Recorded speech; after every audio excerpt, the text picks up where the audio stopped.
Eh,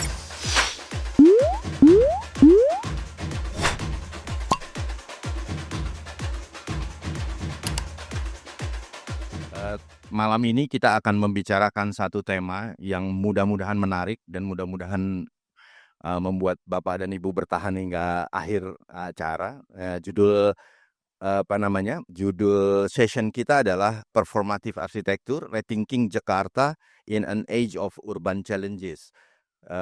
Sudah hadir bersama kita ada tiga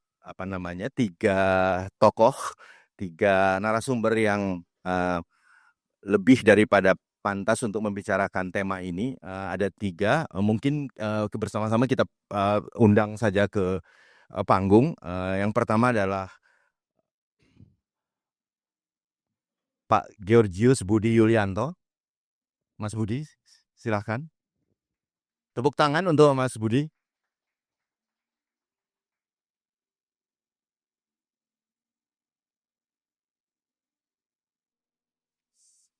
Saya perkenalkan sedikit buat yang belum berkenalan, tapi saya kira Mas Budi sudah sangat dikenal di dalam lingkaran arsitek dan bidang-bidang yang dekat dengan arsitektur. Mas Budi dikenal luas atas dedikasinya dalam mengembangkan dan mempromosikan standar profesi arsitek di Indonesia. Dengan rekam jejak yang mengesankan, Pak Mas Budi ini aktif menerapkan prinsip-prinsip inovatif arsitektur berkelanjutan. Sebagai pemimpin, beliau adalah ketua ya di Ikatan Arsitek Indonesia (IAI).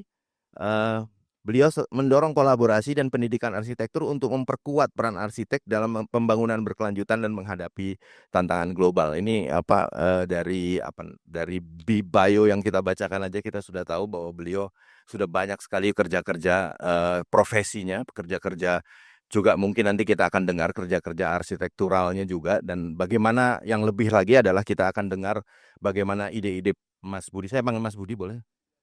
Hah? Bugar. Oh, panggilannya Bugar. Budi. Budi. Enggak, Mas Budi aja lah. Jadi kita akan dengar beliau nanti bersama dengan dua pembicara lain. Pembicara kedua saya undang juga untuk datang ke panggung, eh, Mas Kosmas Gozali.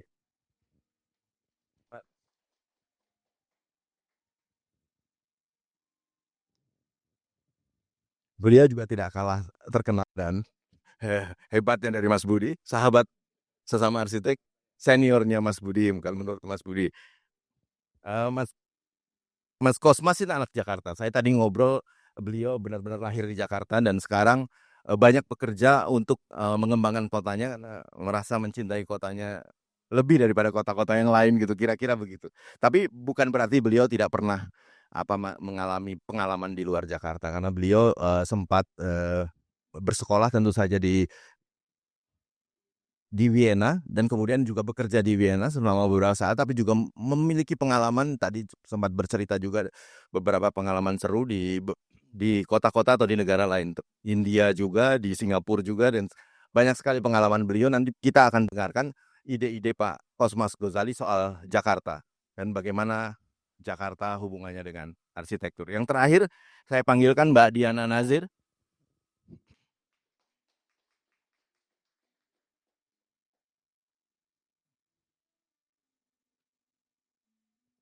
Jadi panel kita tidak all males ya Mbak.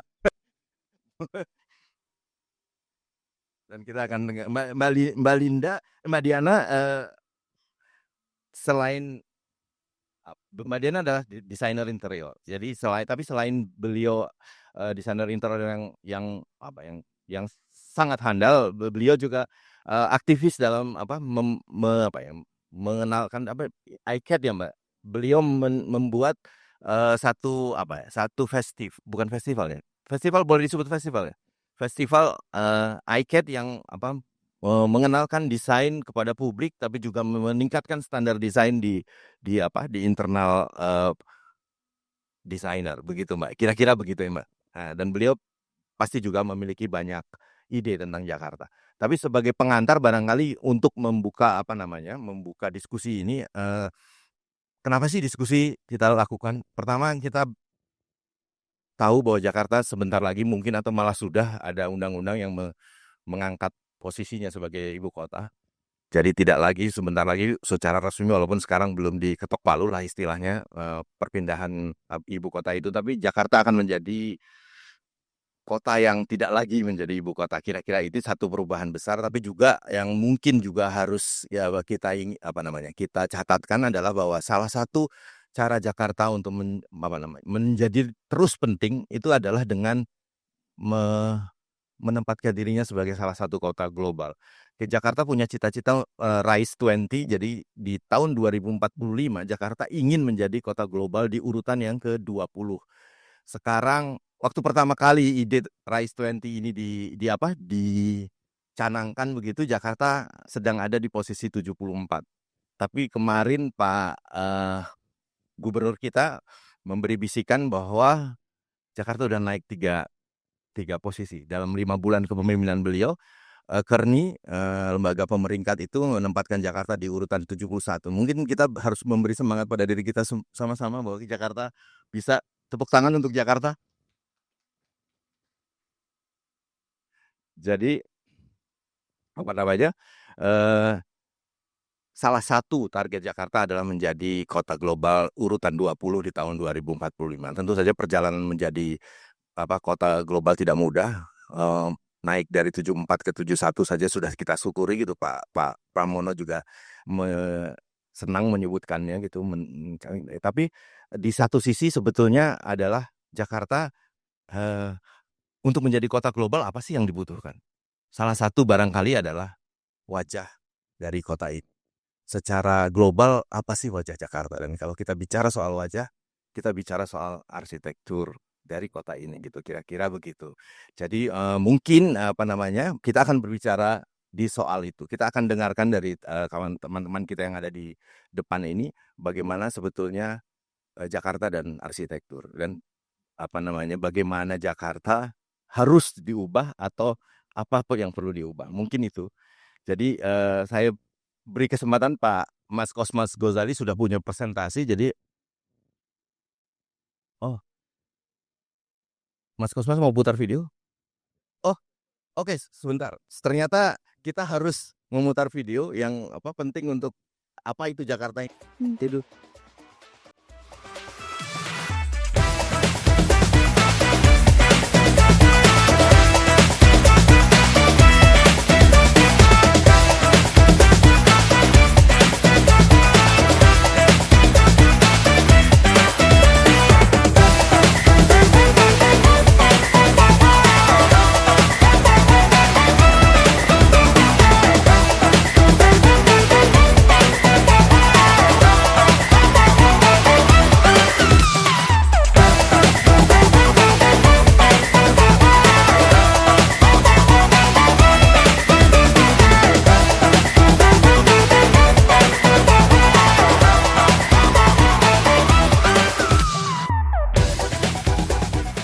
Oke, tadi video tadi menunjukkan apa yang sudah ada dalam rencana-rencana Jakarta.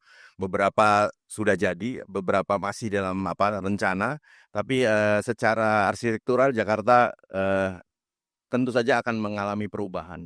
Dan itu mungkin juga ada kesempatan kita untuk ikut dalam percakapan ini.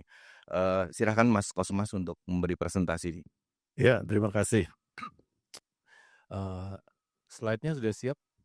Oke. Saya melihat gini, manusia menciptakan ruang, ya kan?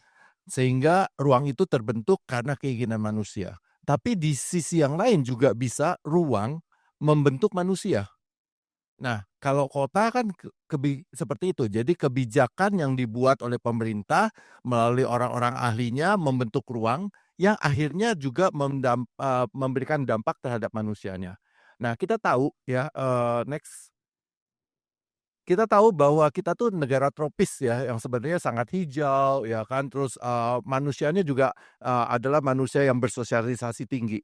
Tapi kenyataan saat ini apa yang terjadi di kota Jakarta, ya kan? Kita menjadi egois, ya egosentris, ya kemudian karena teknologi kita juga menjadi orang-orang yang tidak bersosialisasi, ya sosialisasi kita melalui teknologi, tapi itu juga menjadi semu karena kita bisa istilahnya menyembunyikan identitas diri kita melalui teknologi kan. Nah, itu akhirnya menjadi banyak sekali menjadi manusia-manusia yang tidak sehat ya kan, baik, secara terutama secara mental. Terus kita selalu ngomong, Jakarta kota global, Indonesia emas 2045. Terus siapa yang akan menjadi ke sana? Saya selalu berpikir gitu. Kita anak-anak muda kita tidak sehat secara mental, terutama di kota-kota besar. Kenapa? Karena mereka tidak punya ruang-ruang yang cukup untuk bisa bersosialisasi, ya kembali lagi identitas kita sebagai, bangsa yang, sangat bersosialisasi. Next. Nah, kemudian, bagaimana juga dengan, fakta, RTH ruang hijau, itu yang saya tuh selalu kita nggak usah mimpi yang besar-besar deh, buat saya tuh ruang hijau yang paling mudah, yang harus kita bisa lakukan dan, secara biaya juga yang paling murah sebenarnya ya, karena tanaman istilahnya. Nah, kita melihat RTH dulu saya masih punya data 5 sampai 6%, tapi katanya sudah 12%, tapi tetap masih di bawah daripada standar 30%. Bahkan Singapura aja udah 40 sampai 50%. Kita di situ, padahal kita tuh negara tropis, kok kenapa kita nggak punya RTH, ya kan? Nah, jadi itulah yang saya pikir, hal yang paling mudah sebenarnya yang bisa dilakukan. Nah, saya selalu mengambil contoh begini, contohnya Tambora. Tambora, Kecamatan Tambora itu adalah kecamatan yang terpadat se-Asia Tenggara. Bayangkan anak-anak di situ bermainnya di mana, ya kan? Mereka tidur aja giliran gantian, bahkan banyak, lorong-lorong yang, tidak tembus cahaya matahari.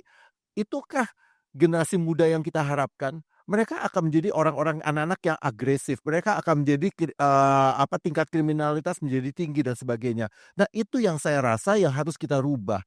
Mana anak-anak sekarang pernah main sepak bola lagi di jalan-jalan, di ganggang misalnya, ya kan? Karena ganggangnya udah penuh dengan jualan, udah penuh dengan segala macam ya, rumah-rumah udah makin mepet juga ya kan, atau misalnya, bermain loncat dan sebagainya, udah nggak ada. Jadi kesehatan mental maupun kesehatan fisik itu sudah tidak ada. Next. Ya, ini fakta ya kan.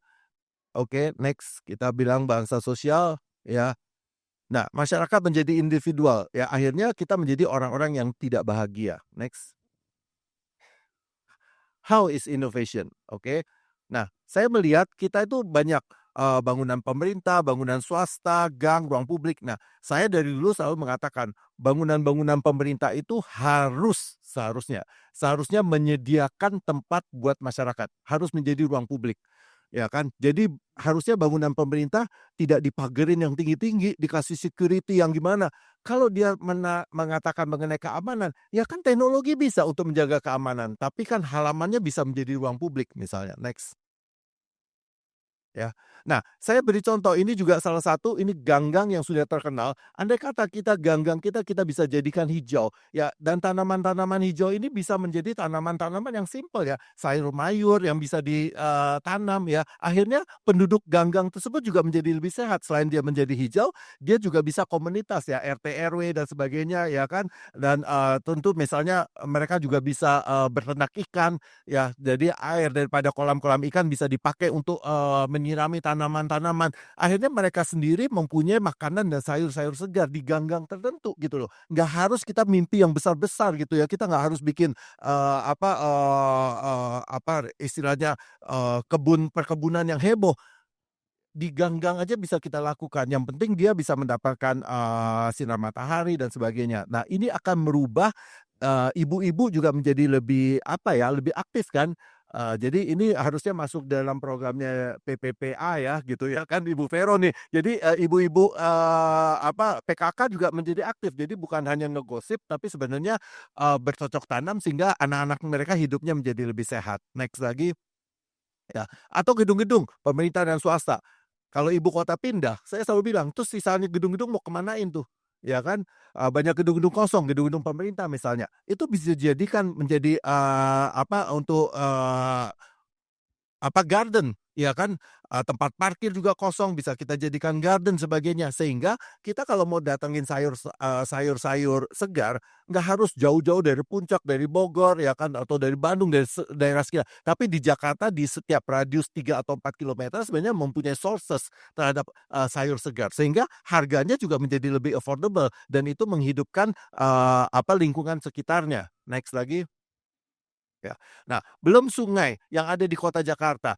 Kita tuh kota Jakarta dilalui oleh 13 sungai, tapi sungai kita tempat apa? Tempat pembuangan sampah, ya kan? Nah, itu yang harus dirubah. Andai kata sungai kita rubah next, menjadi seperti ini, misalnya kita bisa bercocok tanam, oke buat rekreasi ada sebagian, tapi kan nggak semuanya, ya kan? Tapi sebagian misalnya dipakai untuk bercocok tanam, kita bisa bikin, tanam kangkung dan sebagainya, itu kan masyarakat juga menjadi hidup dan akhirnya sungai itu juga menjadi lebih bersih ya, karena ada banyak tanaman kan. Jadi, dan kalau ini menurut saya bukan diberikan oleh pemerintah, tapi pemerintah hanya memberikan insentif sehingga masyarakatnya yang akan mengelola. Jadi harus swakelola. Jadi kita tuh maunya kalau masyarakat dia melakukan sendiri, maka dia akan memelihara dan menjaganya. Dan keuntungannya kembali lagi kepada masyarakat, ya kan. Ini di setiap, RT, RW kita bisa bikin seperti ini, koperasi, ya mereka bisa berjualan hasil sayurnya, ya anak-anaknya juga akan menjadi lebih sehat dan anak-anak itu juga belajar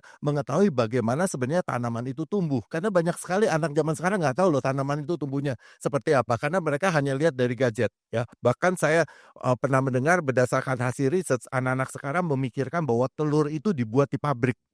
Karena di supermarket semua udah dalam bentuk itu, mereka nggak tahu bahwa itu berasal dari ayam. Kan kasihan sekali ya diplastikin dan sudah diplastikin. Next, ya. Atau nih gedung-gedung swasta juga bisa bikin vertical garden, next lagi. Ya kan?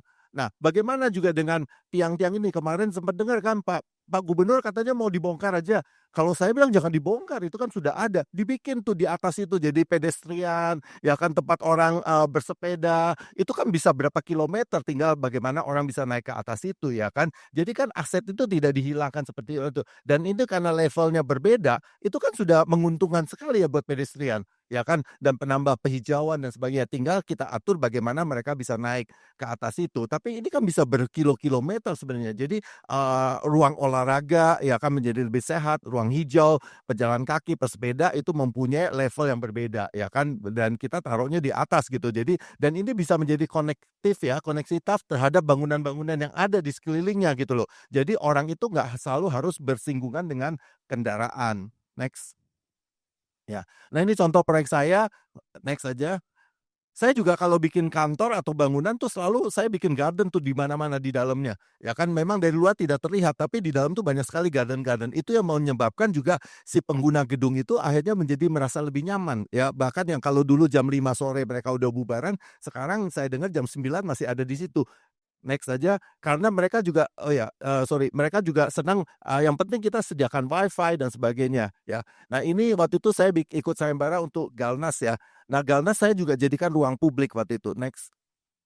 Jadi kita banyak sekali bikin, pelataran baru ya kan, di mana di situ kita menanamkan banyak pohon dan sebagainya. Saya kepengen, anak-anak terutama mereka yang berasal dari keluarga, bawah, itu bisa menikmati karya seni, bisa menikmati ruang publik ya yang sangat, nyaman ya kan, sehingga di situ mereka menjadi anak-anak yang lebih kreatif. Karena saya merasa, anak-anak dari ekonomi ke bawah itu nggak akan pernah masuk museum. Mereka tidak punya kepercayaan diri. Nah, jadi makanya kita berusaha membawa seni itu keluar, ke ruang publik, ya sehingga siapa tahu mereka menjadi, terbiasa dengan seni, akhirnya mereka bisa menjadi kurator hebat, mereka bisa menjadi seniman hebat, kolektor hebat, dan sebagainya. Next. Ya.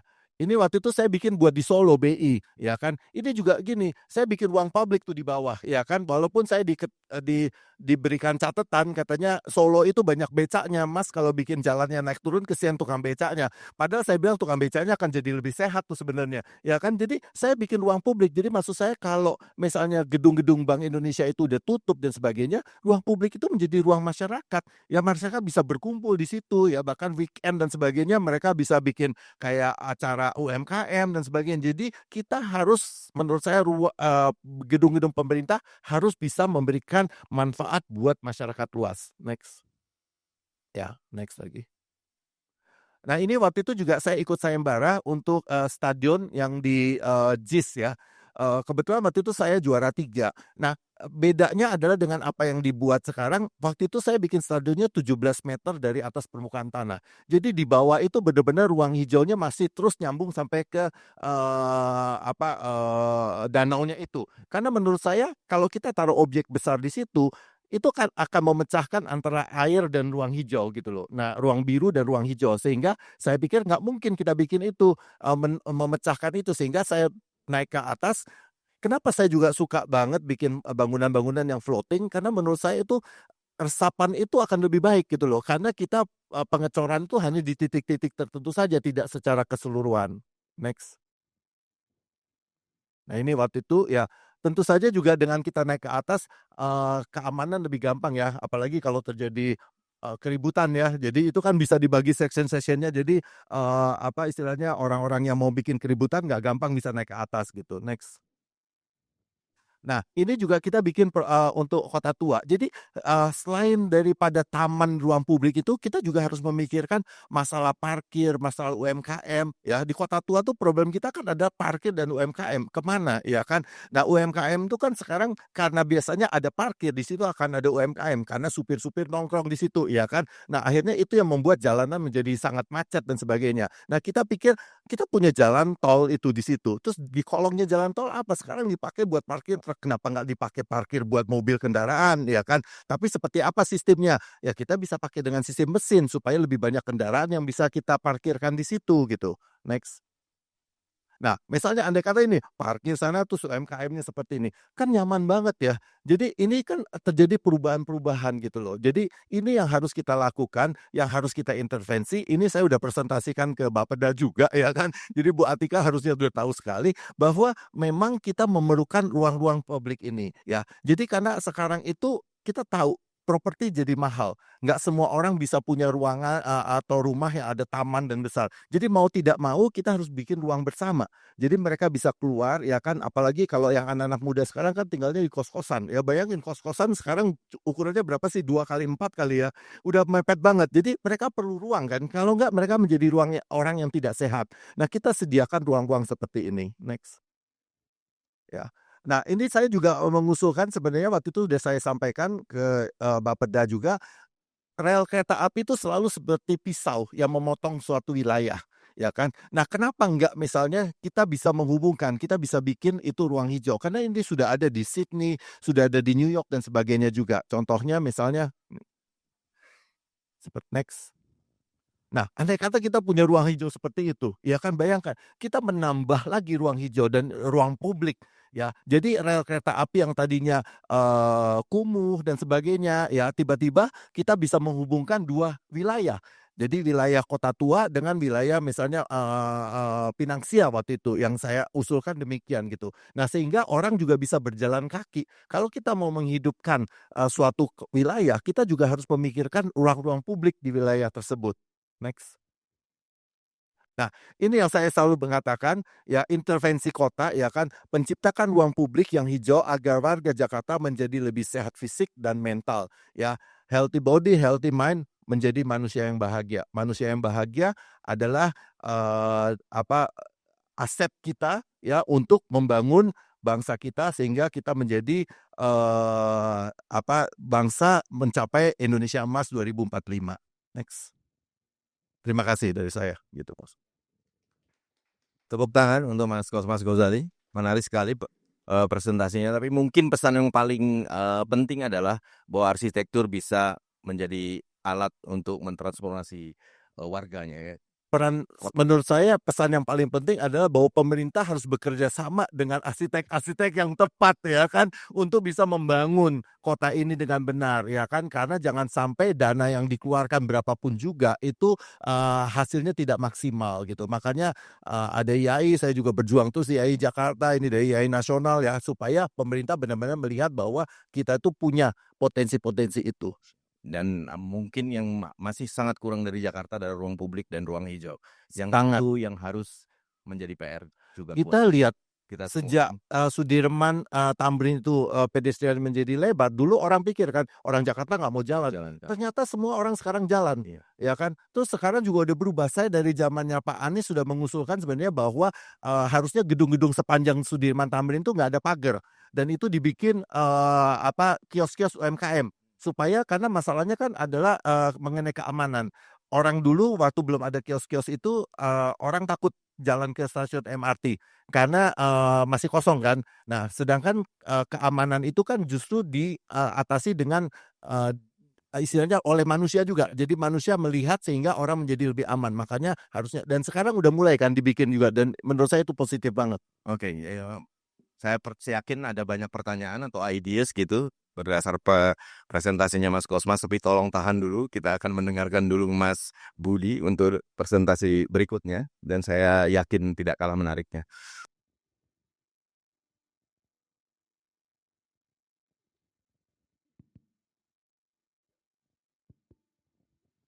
Selamat malam semua. Assalamualaikum warahmatullahi wabarakatuh. Shalom. Sebetulnya ini topik yang berat ya, karena saya bukan orang Jakarta, Pak. Tapi saya menghabiskan waktu banyak di Jakarta. Oke, next.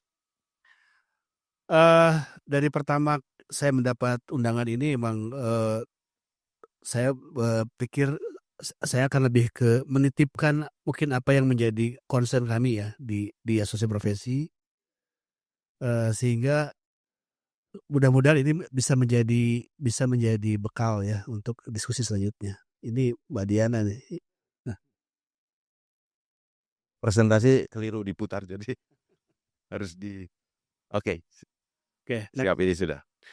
Pertama saya mungkin masuk dulu ke terminologi ya. Kalau bicara performatif arsitektur itu sebetulnya bagaimana desain bangunan itu bisa bertindak atau merespon, kemudian bisa memberikan kemampuan pengalaman ruang tertentu, dan tentu bagaimana kita juga bisa menggunakan teknologi supaya masyarakat itu bisa tahu update apa yang terjadi ya secara real time. Dan yang terakhir yang tidak kalah penting adalah makna sosialnya. Next. Dan tentu ada menurut kami itu ada 6 langkah inovasi ya untuk Jakarta. Next. Pertama adalah inovasi infrastruktur dan penataan ruang secara berkelanjutan. Yang kedua adalah smart city dan data terbuka untuk pengambilan keputusan. Ketiga adalah mobilitas berkelanjutan dan integrasi transportasi. Keempat, ekonomi kreatif dan teknologi menjadi kota inovasi. Kelima adalah lingkungan hidup, ketangguhan, iklim, dan ruang hijau. Dan yang terakhir adalah tata kelola pemerintahan, kolaborasi regional, dan partisipasi warga. Sebetulnya secara langsung tadi juga Mas Kosmas sudah bicara tentang UMKM ya. Ini mungkin saya coba merumuskan menjadi pointer-pointer saja. Yang ujungnya nanti saya akan mengusulkan 10 kampanye road to Jakarta to Global City. Sebetulnya kata kuncinya ada 3 ya. Bagaimana kita bisa menghadapi masa depan dengan Global City itu adalah tiga kata. Pertama adalah livable, kedua lovable, dan yang ketiga itu smart gitu ya. 3 hal itu yang harus menurut hemat saya tuh harus terus berkesinambungan. Bukan berarti bahwa sekarang Jakarta infrastrukturnya jelek, tidak ya. Saya yakin bahwa Jakarta masih bertransformasi dan akan terus. Yang terpenting adalah konsistensi dan keberlanjutannya gitu. Next. Kalau kita bicara tentang inovasi ya, pertama kita tahu ya ada masalah penurunan tanah di Jakarta, itu problem utama kita ya. Mungkin dalam 30 tahun ke depan tuh betul-betul tenggelam kalau kita tidak punya rencana besar tentang itu. Kedua adalah konektivitas mobilitas warga, termasuk aglomerasi. Karena kalau penduduk Jakarta tuh di siang hari dengan malam hari berbeda ya. Penduduk Jakarta itu di malam hari cuma tinggal 35% ya, sisanya ke aglomerasi gitu, itu problem ya. Karena itu titipan kami itu adalah pertama menetapkan master plan penataan ruang yang adaptif iklim. Tadi sampaikan Mas Kosmas ya. Dulu orang di Tamrin jalan kaki serem gitu. Sekarang begitu pedestrian lebar, ada tanaman, artinya itu sudah mulai ke livable ya, lovable gitu. Sorry, livable. Orang jalan. Ke depan tuh mungkin kita coba push how to make Jakarta as 15-minute city ya.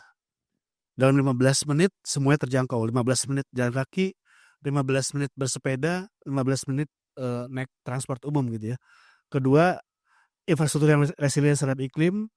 Kemudian integrasi sistem transportasi sekarang juga sedang berjalan. Tinggal dikaitkan, nanti mungkin Mas Kosmas juga bisa menambahkan ya bagaimana MRT juga sedang bertumbuh. Kemudian memanfaatkan status daerah khusus untuk mempermudah kolaborasi wilayah. Nah ini sebetulnya kalau bicara kota itu political will lebih besar dibanding desain ya. Desain sebagus apapun dari arsitek, dari desainer, kalau political will-nya tidak ke sana, tidak akan lebih baik. Next.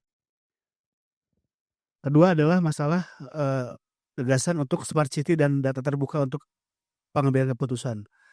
Ya mungkin kita juga mengarah ke sana ya, tapi kalau kita lihat Google di beberapa negara, di Copenhagen misalnya atau di Singapura, itu sudah real time, bahwa bus trayek T14 itu akan datang dalam 15 menit, 10 menit gitu ya. Itu kan sebetulnya sangat sangat baik untuk kita memanajemen waktu ya.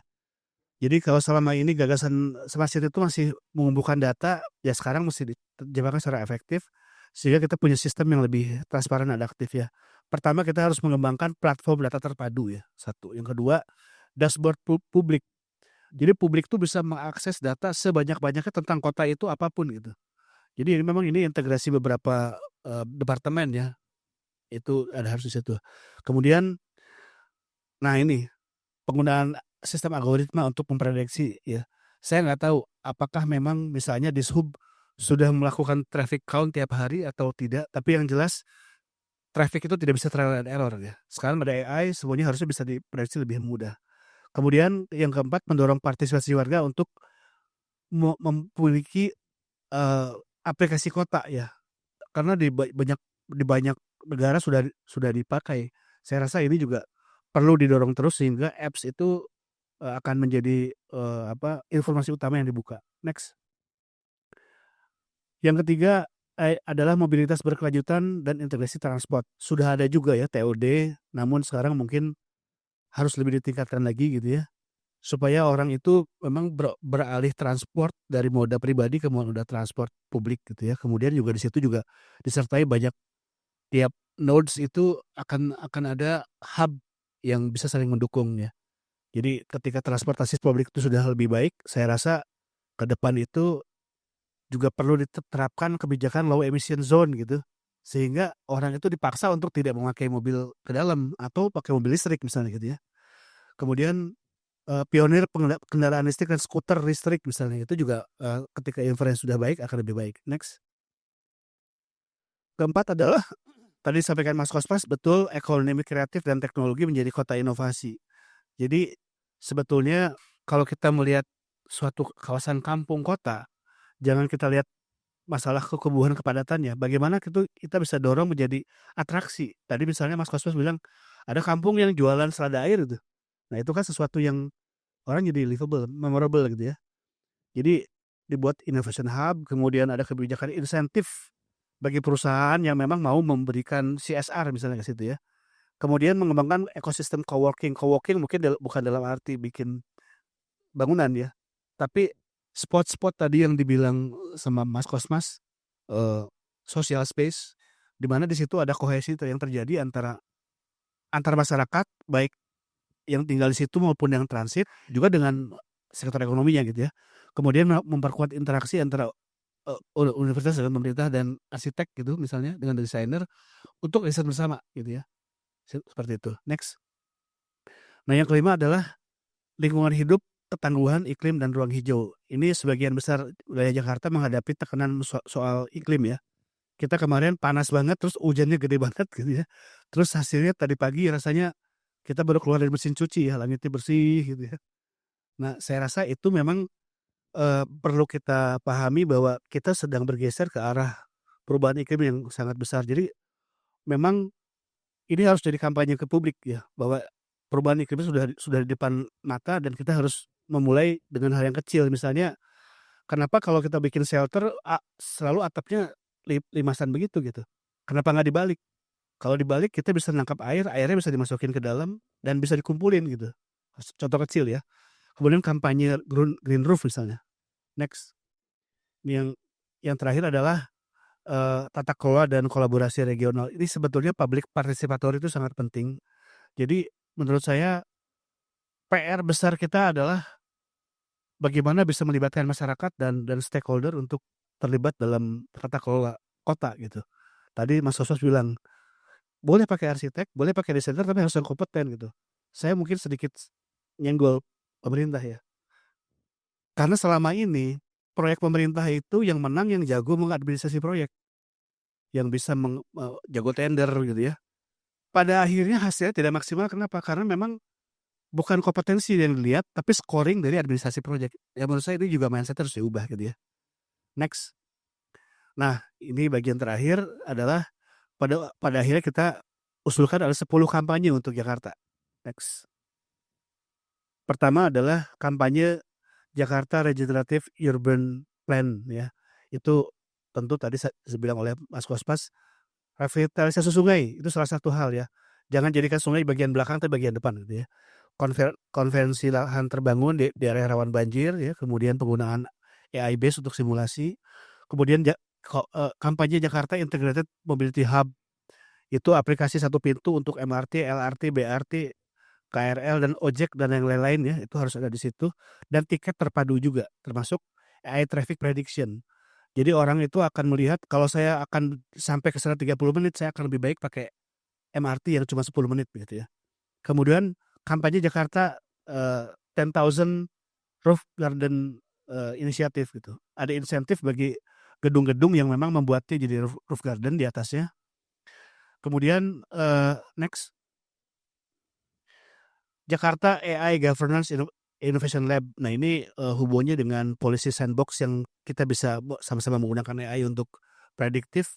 Kemudian tadi hubungannya dengan dashboard ya. Kalau masyarakat punya dashboard sekarang kan semuanya di handphone ya. Harusnya lebih mudah hidup kita gitu ya. Kemudian Jakarta Creative District, kantong-kantong yang dianggap bermasalah jadikan itu potensi gitu ya. Itu memang bukan pekerjaan kecil, tapi dengan public participatory kadang-kadang kami desainer juga melihat dari kacamata kita gitu. Padahal dari sisi user, dari sisi penduduk, oke-oke aja gitu. Nah, ya, ada pendekatan kultur di mana orang itu merasa itu dia bagian dari hidup dia. Tidak kita intervensi gitu ya.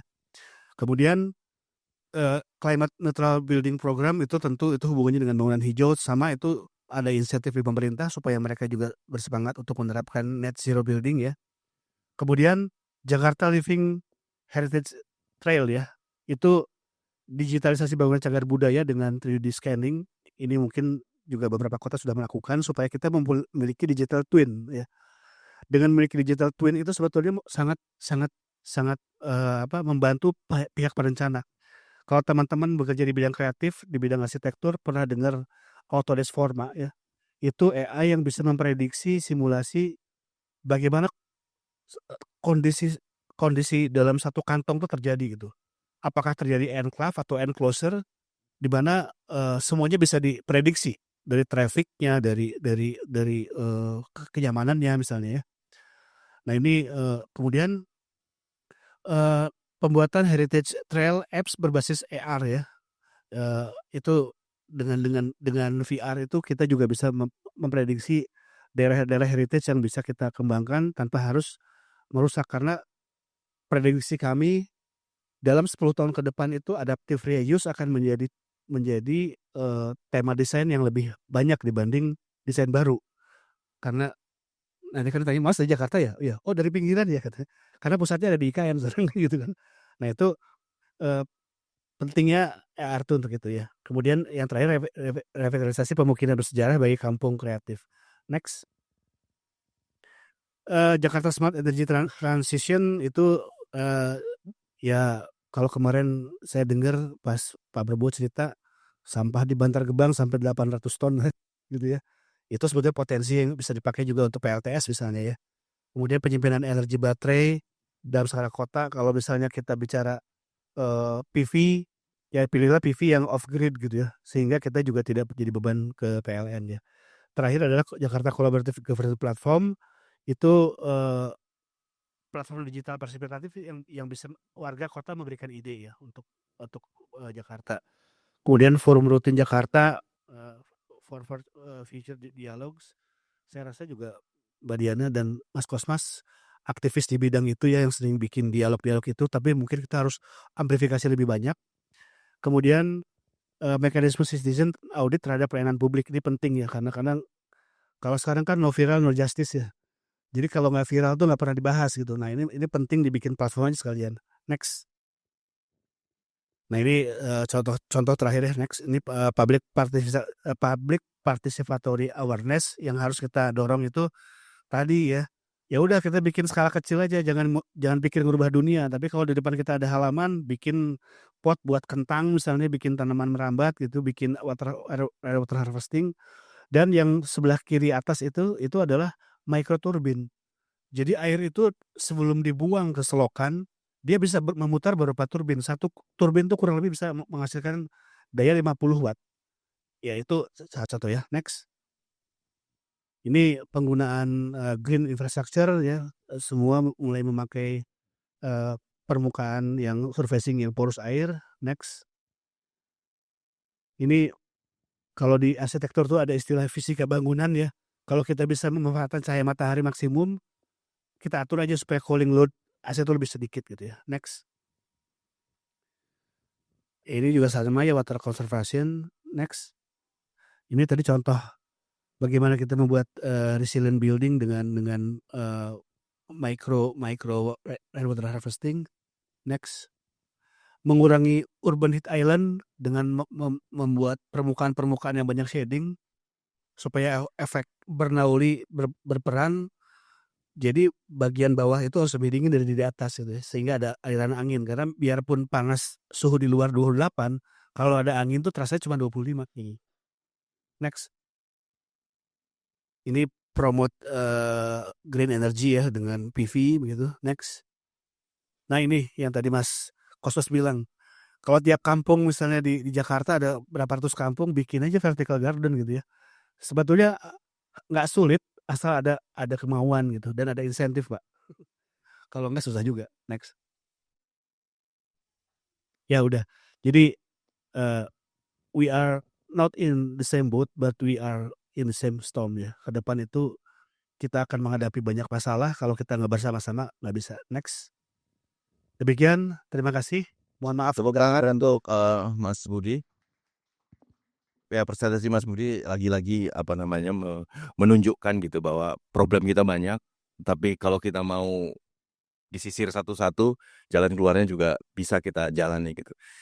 Seperti tadi Mas Budi bilang, di akhir gitu kan, kita in the same storm ya. Jadi kayaknya waktu Jakarta Future Festival tuh ada pesan, salah satu pesannya adalah bahwa kita memang memikirkan Jakarta, memang kita tinggal di Jakarta gitu, tapi visinya sudah tidak lagi visi kota, visi negara, tapi planetary vision ini kita.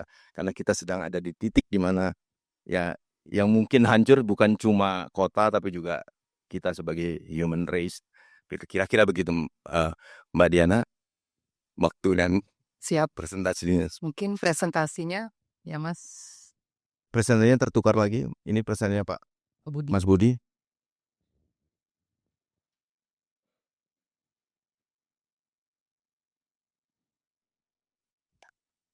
Ya, benar ini.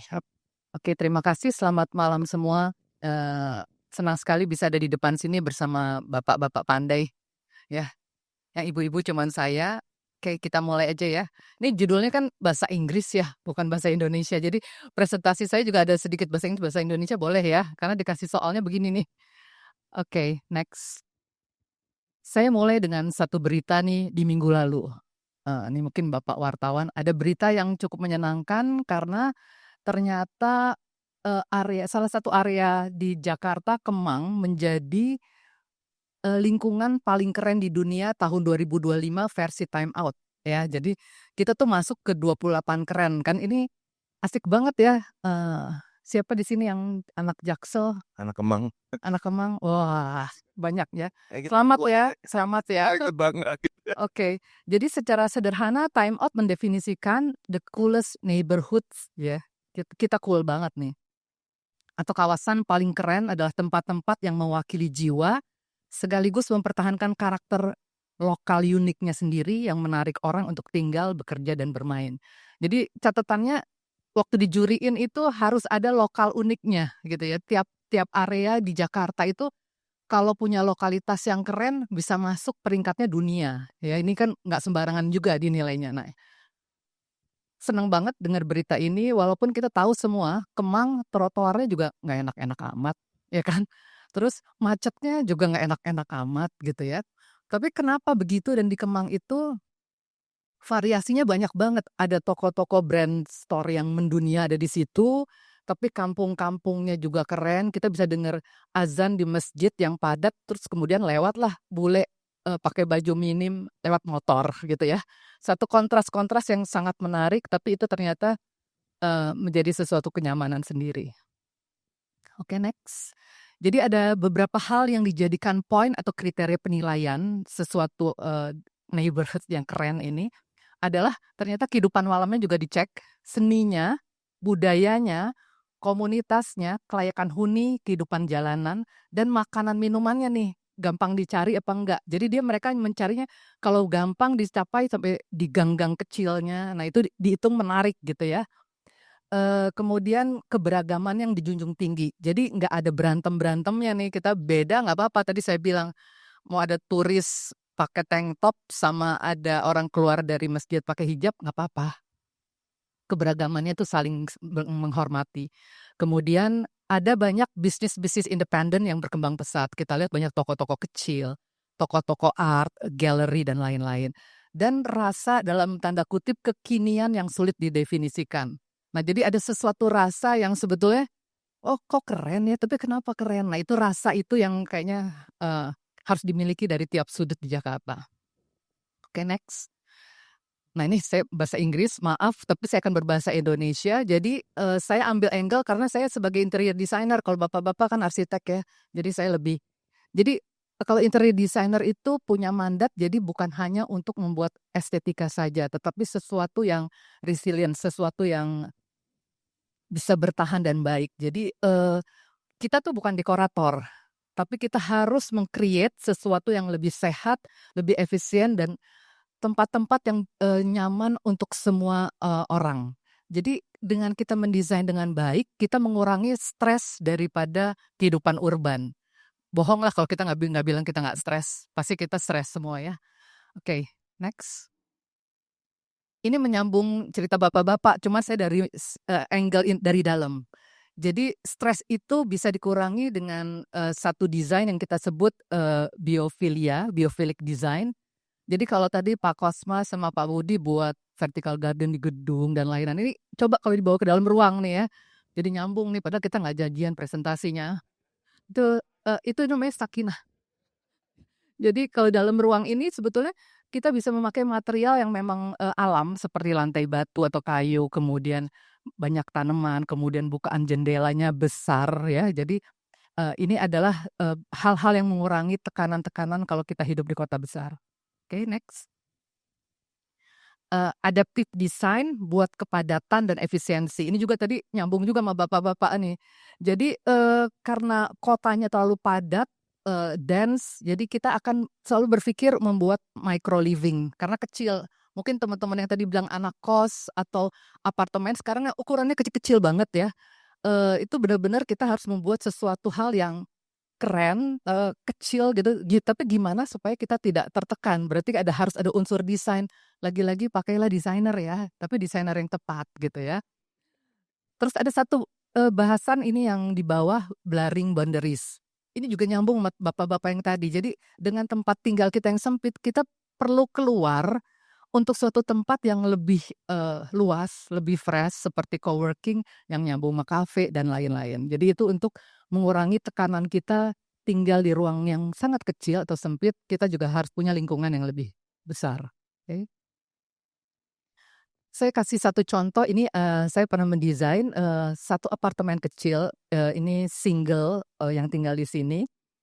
Tapi gimana membuat suatu tempat waktu kita tinggal sendiri tapi tetap keren gitu ya. Ini 28 square meter, tapi dia punya kamar tidur, punya dapur, punya dining room, punya wardrobe, dressing room. Oke, next. Nah, dia mempunyai konsep, ini single. Dia ingin konsepnya adalah yellow cab dari New York. Jadi semua desainnya di sini adalah custom design. Jadi kalau boleh dilihat semua bukan mass product. Jadi dia baru masuk, ini tempat tidur dia. Kemudian seperti itu ada lampu jalanan itu ya, seperti di New York, warnanya juga kuning. Dan dia memasang poster besar mengenai kota New York. Next. Ini arah yang lain ya. Emang nih anak muda sih, jadi seperti ini. Semuanya tapi custom design, di mana dia sangat menikmati hidup di tempat sempitnya dengan bayangan-bayangannya, bahwa dia senang kota New York dengan piping, dengan grafiknya. Oke. Kamar mandinya juga sebetulnya sederhana, tapi dia kita mendesain buat dia itu dengan membuat beberapa grafis di sini, jadi lebih artsy. Nah, ini juga dari arah yang lain, itu ruang kerjanya di sebelah, dan dia adalah kolektor sepatu. Jadi dia tetap punya barang-barang lemari yang baik buat koleksi sepatunya. Ini daerah dapur dan tempat makannya dia, semua terlihat modern. Ini sempat masuk di majalah Brava Casa Itali. Jadi bukan proyek yang besar-besar aja nih yang bisa terliput media ya Mas ya, tapi kalau ada sesuatu detail atau desain yang lebih terfokus akan lebih baik. Nah, tadi hanya contoh bagaimana kita hidup dengan seni walaupun ruang kita kecil, jadi supaya nggak depresi ya. Oke, next. Nah, ini satu lagi yang harus diperhatikan adalah panasnya ruang dan energi efisiensi. Jadi kita dalam mendesain interior mungkin harus bersama dengan arsitek adalah kita sudah memikirkan mengenai lighting yang natural, kemudian bagaimana AC nggak terlalu kerja keras, kemudian ada shading dan lain-lain. Ditambah juga lighting efisiensi, tapi ini kalau dibahas ada satu bab sendiri nih, pemakaian lightingnya, LED-nya ada hitungannya sendiri. Oke, next. Nah, ini yang pesan sponsor banget saya sama pemerintah juga. Jadi ruang-ruang publik itu harus benar-benar universal design prinsipnya agar bisa dimasuki oleh orang tua, orang handicap, disabilitas, dan orang pakai stroller. Kalau kita bukannya ini ya, jalan-jalan ke luar negeri tuh kayaknya nggak pernah ada masalah ya. Kalau di sini kita agak susah, malah kadang-kadang kita jalan di trotoar, kita aja yang normal supaya jatuh ke sandung ya.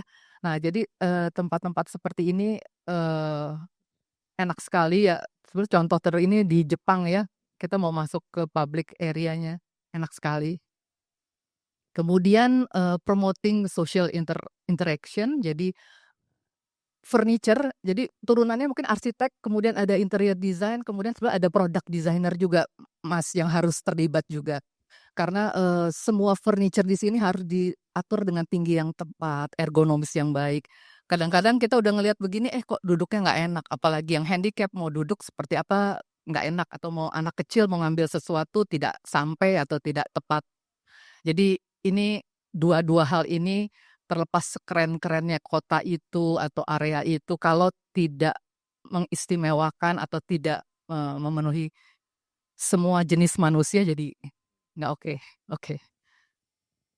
Oke, ini terakhir, esensinya adalah kita kalau rethinking Jakarta, ini sesuai judul, tapi dari angle saya sebagai interior design, kita tuh harus fokus sama detail dan kesehatan dan flexibility. Itu yang harus benar-benar kita ada di perencanaan kita.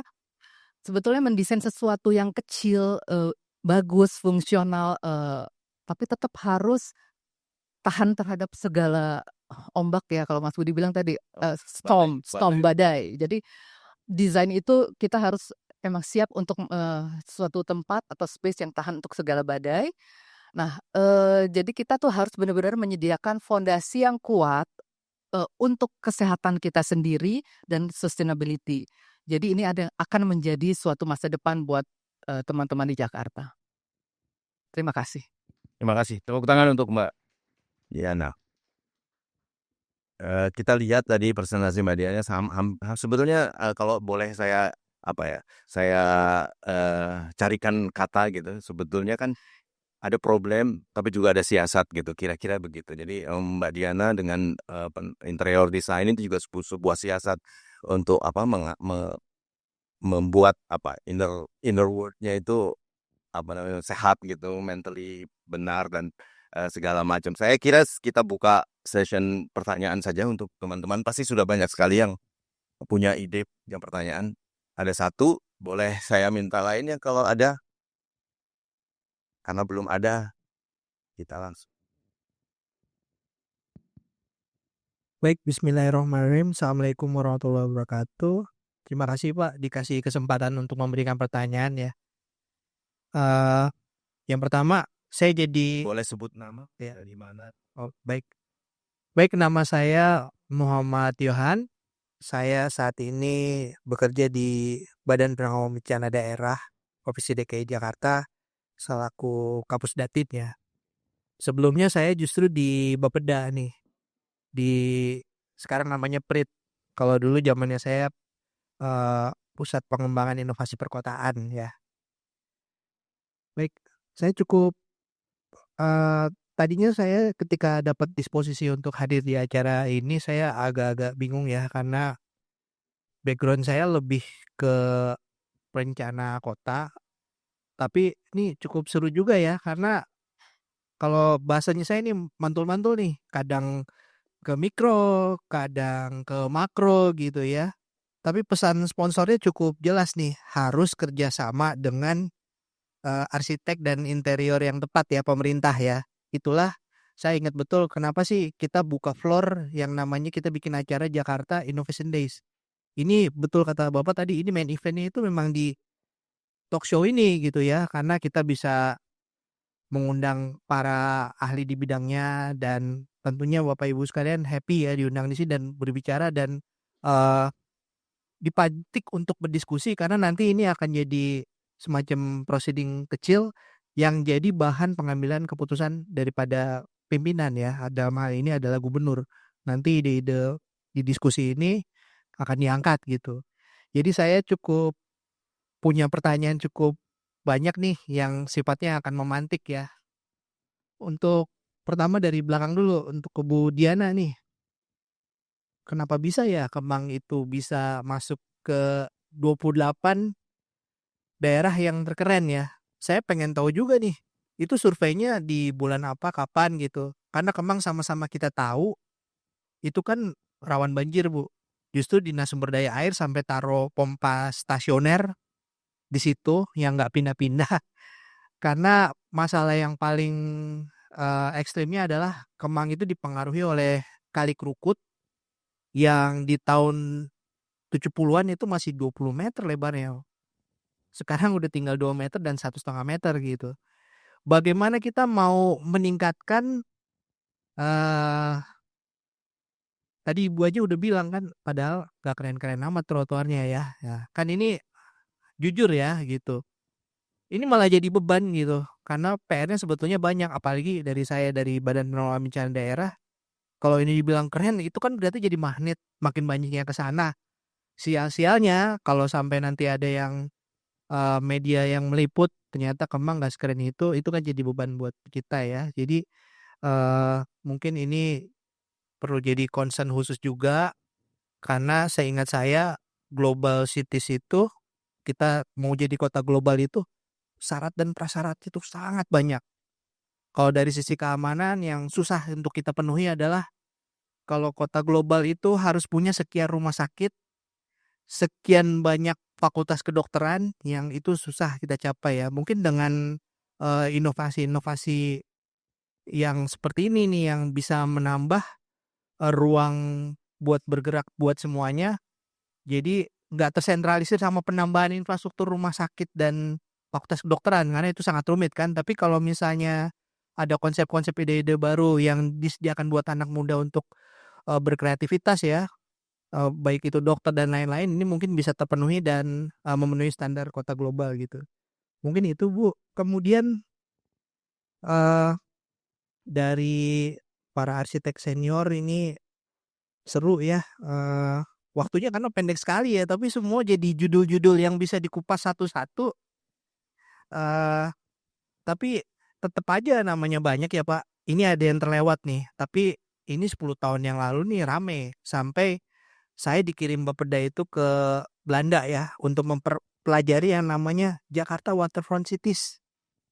Saya dikirim untuk ikut DUTEP, kursus manajemen tata air.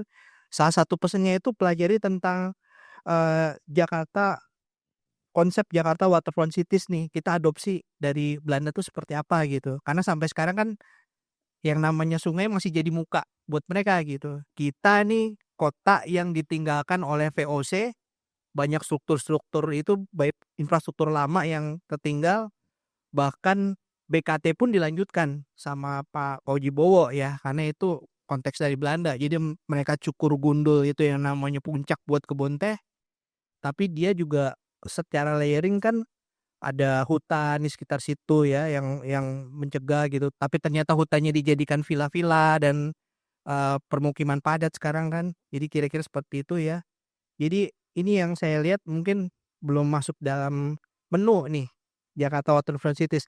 Kenapa 10 tahun lalu ada? Kenapa sekarang saya lihat kalau saya browsing tuh baru Ancol nih yang mulai menggagas lagi ide Waterfront Cities. Kemudian kalau saya dengar presentasi para arsitek senior nih sangat optimistis ya. Tapi jangan lupa kita punya tadi disebut juga kampung, tapi belum keluar yang namanya Selam Area. Itu yang kami urusi hari-hari. Tapi tadi alhamdulillah sudah disebut tentang Tambora yang kebakaran terus ya Pak ya. Nah jadi mungkin ini bisa diangkat lagi buat diskusi ini mesti seperti apa nih kampung-kampung dan Selam Area. Jadi walaupun kita optimistis jangan ditinggal juga Selam Areanya gitu. Karena jumlah RT sendiri ada 30.516, RW-nya ada 2.700-an gitu. Nggak semuanya tuh sudah canggih ya. Masih banyak ternyata di wilayah tertentu untuk early warning system aja pakai toa aja masih penting gitu ya. Mungkin itu untuk pemantik berikutnya. Makasih. Siap, terima kasih. Kita langsung dulu ya Mbak Diana, Mas Budi dan Mas Mas. Terima Silakan Mbak kasih Diana. Mas. Namanya siapa Mas? Yohan. Wah, Pak Yohan ya. Ya makasih Pak Yohan. Mungkin itu yang memberikan penilaian tuh sekitar kayaknya 2 minggu lalu ya Pak ya. Itu adalah memang media dari London yang juga membuat buku buat traveler. Nah, jadi mungkin itu based on turis yang merasa nyaman kalau ada di Kemang, Pak. Jadi buat mereka mungkin kayak trotoar batu keluar dikit, lampu nggak nyala, atau tempat duduk di tamannya dicoret-coret, itu nggak terlalu big deal buat mereka mungkin ya Pak ya. Itu masih dimaafkan walaupun buat saya kita harus tetap memperbaiki ya Pak ya. Dan kan waktu zaman Pak Anies juga itu signage-nya di Kemang udah bagus kan, sekian kilometer kemana, belok ke kiri kemana itu udah ada. Cuman sekarang sudah mulai dicoret-coret dan mulai mulai copot-copot, ada yang gesek. Nah itu mungkin kalau itu diperbaiki lagi sudah cukup sempurna ya Pak ya. Kalau ngomong banjir, saya karena kantor saya juga di sana, saya ngalamin dari banjir 2 hari baru surut. Kemudian kita harus naik kapal untuk nyebrang itu. Jadi, nah sekarang itu nggak lama Pak, kalau banjir itu langsung surut itu mungkin 2-3 jam langsung selesai. Kalau hujannya dahsyat pun. Jadi kita udah nggak takut lagi. Kalau dulu udah hujan, mobil dari basement keluarin semua, keluar. Karena udah ngalamin bagaimana mobil kita kerendam ya. Tapi sekarang ternyata hebat juga bisa begitu. Cuman mungkin ada sedikit masukan dari saya adalah UMKM yang jualan makanan untuk makan siang itu kan itu agak terlihat kumuh tuh Pak. Jadi di sekitar Taman Kemang itu mungkin nanti ada dari pemerintah untuk membuat mungkin kios-kios yang sama. Itu sebenarnya bisa di semua daerah sih ya. Kalau kios-kiosnya rapi karena yang jajan banyak banget di situ, yang belanja itu yang maksudnya makan siang orang kantor ataupun turis pun juga di street food ikut makan di situ. Tapi kelihatan sangat kumuh karena kayaknya pengaturan sampahnya juga mungkin kalau ada tempat sampahnya yang baik akan lebih baik. Mungkin itu dari saya. Ya, terima kasih Mbak Diana. Mas Kosma silakan. Pak Yohan. Pertama-tama memang saya tidak mau membicarakan yang namanya mega project. Ya, Waterfront City itu mega project. Yang saya mau ajak justru adalah bagaimana Pemprov DKI bisa bekerja sama dengan masyarakat. Jadi kita harus bicarakan mengenai proyek-proyek yang mikro, yang kecil-kecil. Ya, karena kalau semua begini loh, saya merasa kota itu bukan punya sekelompok orang, kota itu punya masyarakat. Makanya pemerintah harus membuat program di mana masyarakatnya itu bisa sangat proaktif ikut membangun dan menjaga kotanya. Nah, itu yang kita tawarkan sebenarnya, ya kan. Kalau mega project ya oke silakan kalau pemerintah, dananya ada dan ingin melakukan itu. Cuman, itu kan, hanya orang-orang tertentu yang akan melakukan itu dan kita maunya kan justru masyarakat Jakarta. Nah, jadi yang tadi saya, beri contoh itu misalnya apa yang bisa dilakukan di gang-gang, ya kan. Pemerintah memberikan bibit misalnya, ya kan, bibit ikan, bibit tanaman, kemudian biar komunitasnya yang mulai bertanam, ya kan. Terus akhirnya mereka hidup sendiri, mereka akan bisa, sirkulasi dari kehidupan dan secara ekonomi mereka juga menjadi lebih sehat kan. Terus kemudian juga, saya ngomong Tambora, ya. Saya bilang Jakarta itu harus dibangun secara vertikal. Tapi dibangun secara vertikalnya kita juga harus mengenal masyarakatnya.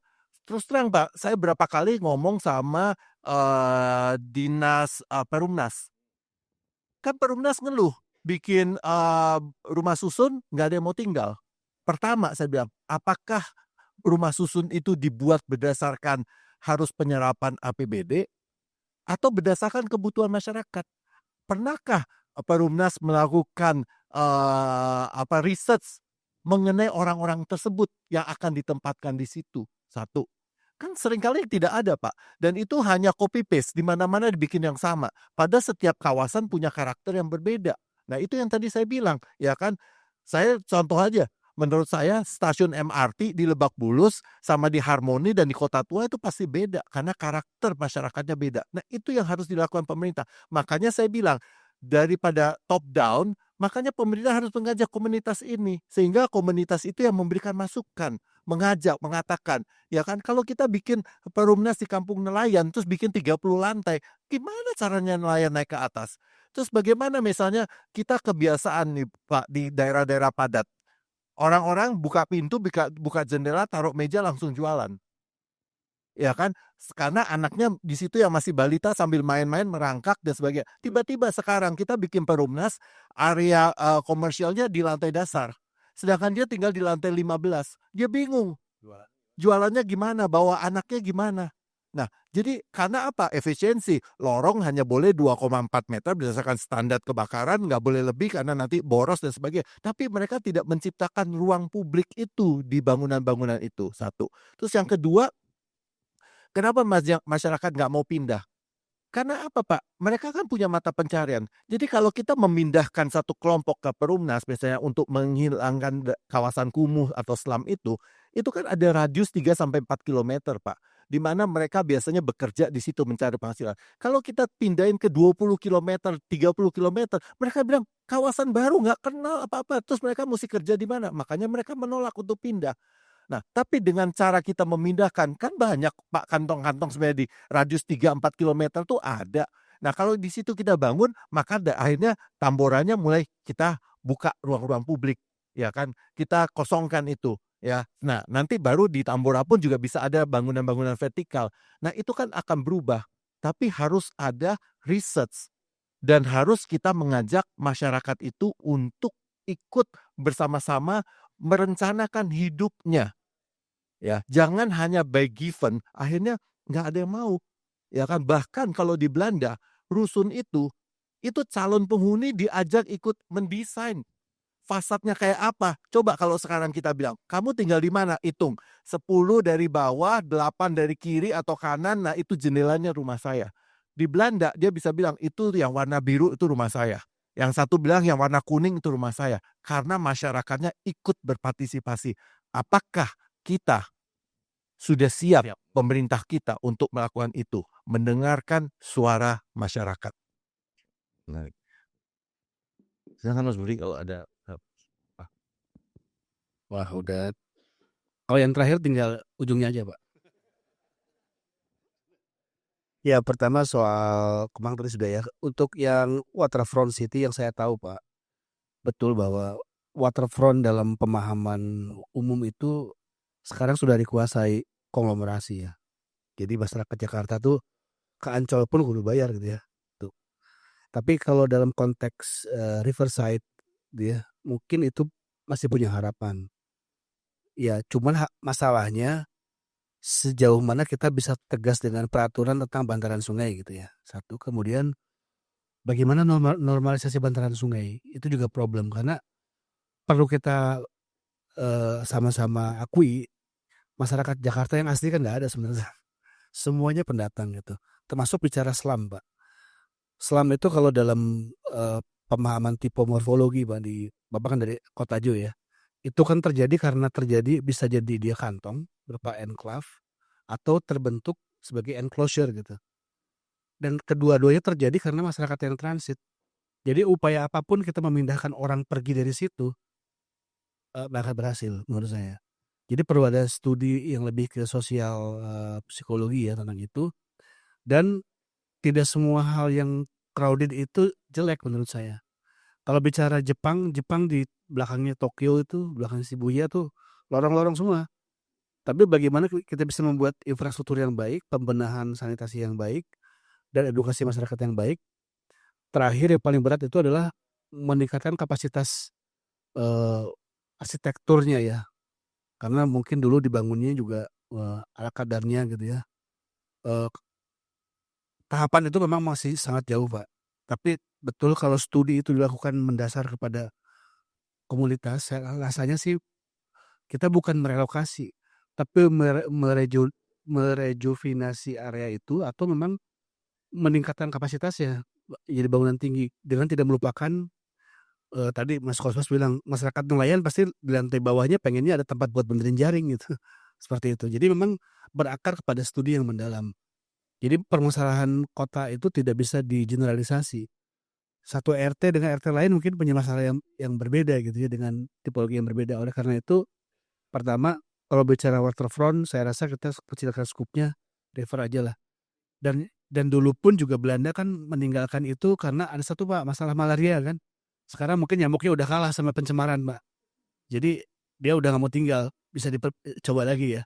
Yang kedua soal selam, ya mungkin ada yang harus diperbaiki atau memang harus direjuvenasi atau memang tingkatkan kapasitasnya. Mungkin itu dulu saya. Terima kasih. Mas saya tambahin ada tambahan sedikit. Pak, pada prinsipnya kehidupan manusia itu adalah UUD, ujung-ujungnya duit, Pak. Jadi kalau kita mau buat kebijakan untuk masyarakat itu harus bisa mendapatkan peningkatan secara finansial. Kalau mereka tidak mendapatkan itu, nggak ada yang mau, Pak. Nah, jadi yang tadi juga pendaya gunaan di sungai-sungai supaya misalnya mereka bisa berternak ikan, ya kan mereka bercocok tanam dan sebagainya. Itu akan bagus banget. Contoh nih Pak ya, Pasar Baru. Ikan menjadi program pemerintah sekarang kan Pasar Baru Pak, mau itu. Terus yang kita dengar Pasar Baru mau dibikin sentra souvenir, sentra cenderamata. Pak, itu di gang-gang, itu menarik banget. Orang yang jualan di toko-toko kecil dan depan rumahnya dia jualan cakwe, dia jualan kacang, dia jualan kerupuk dan sebagainya. Bagaimana kenapa daripada pemerintah bikin sentra souvenir, cenderamata, kenapa nggak pemerintah misalnya membersihkan gang-gang itu supaya tidak bau, tidak banjir, got-gotnya jalan, tidak ada jentik-jentik nyamuk dan sebagainya, menjadi bersih, orang nyaman, dan biar penduduk-penduduk yang punya rumah-rumah kecil itu merasa nyaman, dia bisa berjualan dari depan rumahnya, dari depan jendelanya. Kan di Kyoto juga demikian kan. Nah itu yang kita harapkan gitu loh. Jadi kadang-kadang saya merasa pemerintah tuh selalu punya mega project, tapi lupa bahwa asetnya adalah masyarakatnya. Itu yang harusnya diajak, itu yang harusnya dioptimalisasikan sehingga mereka merupakan bagian daripada perencanaan dan mereka yang juga merupakan bagian dari yang merawat maintenance. Sehingga keuntungannya akan kembali lagi kepada mereka. Pasti itu akan bertahan lama, Pak. Tepuk tangan untuk jawaban-jawaban dari pembicara kita. Iya. Kan itu kata Pak Budi. Benar kadang-kadang kita menemukan kenikmatan di tempat yang kelihatannya tidak. Ada pertanyaan lain, saya buka lagi session. Ada satu di belakang, ada lagi? Kalau tidak, saya silakan Pak Ramdan. Halo, selamat malam Mas dan Mbak. Mas Kris, senang sekali dapat insight yang segar kayak gini ya. Saya selalu mengikuti sesi arsitektur, walaupun di sana ada forum rektor 50 rektor katanya. Tapi saya memilih sini karena nggak tahu ya sejak pengalaman kemarin Juni JFF, moderatornya dan narasumbernya arsitek semua, saya dapat enlightenment yang luar biasa ya. Mungkin karena perkawinan sains dan art ya, arsitek itu gitu ya. Saya mau tadi disinggung soal Tambora segala macam ya. Saya pengen nanya ini Mas, nggak tahu ya penilaian dari teman-teman gitu ya. Saya ada orang sosial, bukan orang teknik gitu ya. Baik Mbak maupun Mas, masa depan kampung kota ya Mas ya. Kampung kota itu kan sebenarnya secara kesejarahan eksis gitu ya. Ketika penjajah itu membutuhkan tenaga-tenaga kerja ya, pasakuli itu. Kampung Makassar, kampung Bali, kampung macam-macam, kampung Ambon gitu ya. Dan eksis sampai sekarang. Tapi dari pengalaman saya misalnya di Kampung Bukit Duri dulu ya, 6 bulan sebelum penggusuran waktu itu kan saya sengaja mengikuti mereka ketika mereka dipanggil oleh kelurahan gitu ya, sampai mereka diusir, digusur gitu ya. Dan saya melihat sendiri di depan saya itu memang ada keterputusan ya. Dan di JFF kemarin Pak Ahok mengakui itu bahwa kita salah waktu itu. Ketika kita menggusur itu tidak memperhitungkan dengan penghidupan. Seperti yang disinggung tadi ya, penghidupan. Artinya mereka diputus dari misalnya Bukit Duri itu diputus dengan Pasar Jatinegara di depannya. Mereka ditempatkan di Cakung, jauh lebih bagus sarananya, dikasih bus Transjakarta segala macam gitu ya. Tapi ya itu bisa aja saya ketemu sama penjual ayam, dia punya 2 rumah di pinggir Bukit Duri itu masa saya harus mengangkut ayam-ayam saya itu dengan Transjakarta? Akhirnya dia mengatakan itu. Nah, ketika keterputusan dengan ekonomi itu terjadi, akhirnya lenyap itu ya, kampung yang kata seorang doktor antropologi di Belanda itu kampung terbaik di dunia gitu ya, mengutip salah seorang penghuninya. Nah, saya pengen tahu Mas, inisiatif-inisiatif baik di bawah seperti yang dilakukan dulu oleh Romo Sandiawan misalnya gitu ya, itu kan memang dia ngurusin gelandangan kota lah boleh dibilang gitu ya. Sampai yang sekarang misalnya dilakukan oleh Mas Marco di Flat Menteng gitu, itu kan inisiatif dari bawah gitu ya. Dengan pendekatan yang cukup sabar seperti di Kampung Akuarium itu sudah terjadi gitu ya. Mereka mendesain, dikumpulin 6 bulan maunya apa sih gitu ya. Dan sampai sekarang hidup itu yang Mas bilang di bawah disediakan, tapi mereka bisa tuh di bawah. Bahkan ada museum kecilnya gitu ya. Itu menarik sekali saya pikir. Nah, masa depan hal-hal seperti ini baik hunian di bottom up yang direncanakan oleh people lah gitu ya. Tanpa campur tangan pemerintah, kecuali Kampung Akuarium kali ya. Terus ketika yang menengah seperti Mas Marco di Menteng 3 juta per meter persegi ini, kira-kira masa depannya kayak gimana ya?